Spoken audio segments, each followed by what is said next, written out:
It's October, which means we need some spooky lore topics, right? Enter the vampires of Dungeons & Dragons Forgotten Realms. In Dungeons & Dragons, vampires enjoy many of the same abilities as they do in contemporary pop culture or mythology.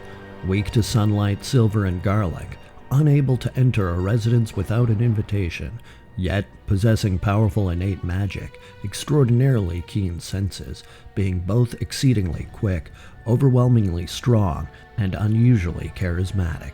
In campaigns, they make for high-powered mid-level encounters or bosses, or at high levels, dangerous generals for demon lords and liches. But before we get too deep into that, let's take it back to the beginning. We've already touched on the abilities of vampires in the introduction, but that doesn't really explain what they are.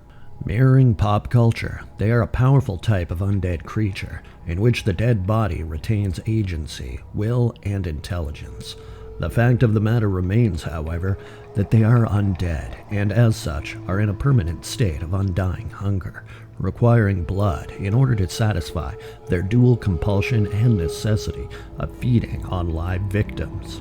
Most commonly, they would sneak up on a victim, or return to a home they'd been invited to earlier while the victim slept, and feed on them by biting into their necks with their sharp fangs. In their freshly fed state, color would return to their pale skin, and their circulatory system would jumpstart until gradual decay would set in again. But this is stuff we already know, only adapted for Dungeons & Dragons. One similar but different feature of the vampires is their origin story. Well, actually, like many things in Dungeons & Dragons, the origin of vampires is up to debate. I guess in a game that's shaped so strongly by the will of the Dungeon Master, it makes sense to keep things like this vague or elastic in order to adapt lore into campaigns more fluidly. Nevertheless, there is one origin story which we will focus on: the Curse of Strahd von Zarovich. As far as big bad evil guys go, Strahd is one of the longest enduring and most popular villains in the franchise, with the first edition Ravenloft adventure he appeared in even becoming a campaign setting in 2nd edition. Generally speaking, the story has changed a little bit over time, but the general essence has remained the same. You see, Strahd was a noble who built a castle called Ravenloft in the valley of recently conquered Barovia, and he was in love with this nice lady named Tatiana. Unfortunately, Strahd was a little too old for Tatiana, which admittedly hasn't been an issue for nobles in the past. However, this became an issue for Strahd because Tatiana was in love with his brother Sergei. So Strahd made a pact with the dark powers of the Shadowfell and killed his brother in exchange for immortality. He then tried to force Tatiana to marry him, but she flung herself off of a cliff. Whoops!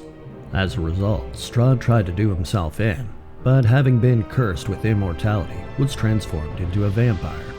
Double whoops!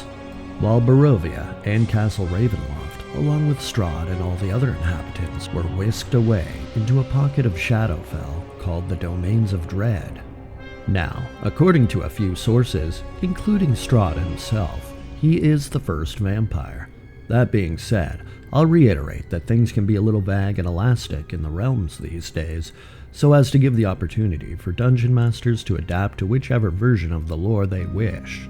As a vampire, Strahd's love for Tatiana would be warped into obsession, and whenever a girl coming into maturity looked like Tatiana, he would try to recreate his dark fantasy as a mortal. But of course, vampires are evil and twisted, so it would never work out. In a similar way, all vampires would twist their mortal desires, merits, and codes to warped versions of the same behaviors. Vampires like Strahd, who loved in life, would be twisted into obsessed night stalkers, never able to love, while those who fancied artwork may seek out a famed artist of their liking, killing them so that no one else could ever acquire their paintings. And other facets of their mortal lives would be twisted in similarly evil ways. On top of the twisted behavioral changes, Strahd would also gain many powers, such as the ability to transform into lesser creatures, including bats, rats, and wolves, while also being able to control those same creatures in his domain. Speaking of which, the region he controlled would be covered in an eerie fog, full of those same creatures. Vampires would also gain the classic ability of being able to charm mortals to serve them, or similarly drain their blood to the point of death to turn them into servile vampire spawn. The vampire spawn were no slouches in their own right, being like a depowered vampire who acted as thralls to their master. Still yet, if the master offered their own blood to a vampire spawn, the spawn would transform into a full-fledged vampire. Similarly to the previously mentioned abilities to transform, vampires could take on a gaseous form. In fact, when a vampire's physical form was defeated, they transformed and retreated back to their coffins in a gaseous form and would regenerate their physical bodies. They also gained the ability to walk on all surfaces, as if under the effects of the spider climb spell. If you're unfamiliar, basically this means they can walk on walls or ceilings and other unlikely angled surfaces on their own 2 feet, leaving their hands free. Doing damage was also difficult against vampires, as they were exceedingly resistant to melee attacks of bludgeoning, piercing, and slashing damage, as long as they were non-magical. If magic attacks were used, they would further be resistant to necrotic damage. Vampires could also regain health at the beginning of each turn if they successfully hit an opponent on their previous turn. But if their health dropped to 0, they would return to their coffin as previously mentioned in a gaseous state. Only then could a vampire be killed, an act that required driving a wooden stake through the heart of their resting body. Well, there was another way of killing a vampire. If you trapped the gaseous form of the vampire, it would die if it didn't return to its coffin within 2 hours. They possess many situational weaknesses, however, including the typical weaknesses to sunlight, which would cause both radiant damage as well as disadvantage on all attacks and ability checks.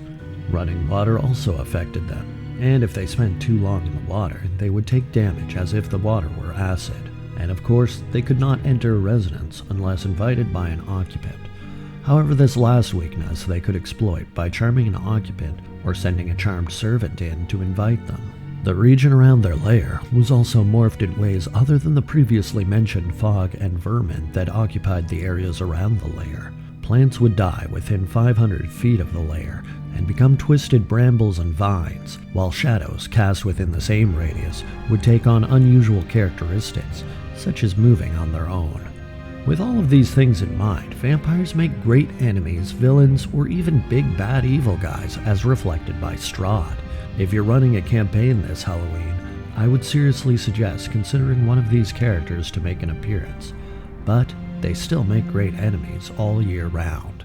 And with that, my friends, I will close off. If you enjoyed this trip into the shadows, please consider liking the video or subscribing if you aren't already. It helps me more than you think. Until next time, have fun and stay safe, and I'll see you next time.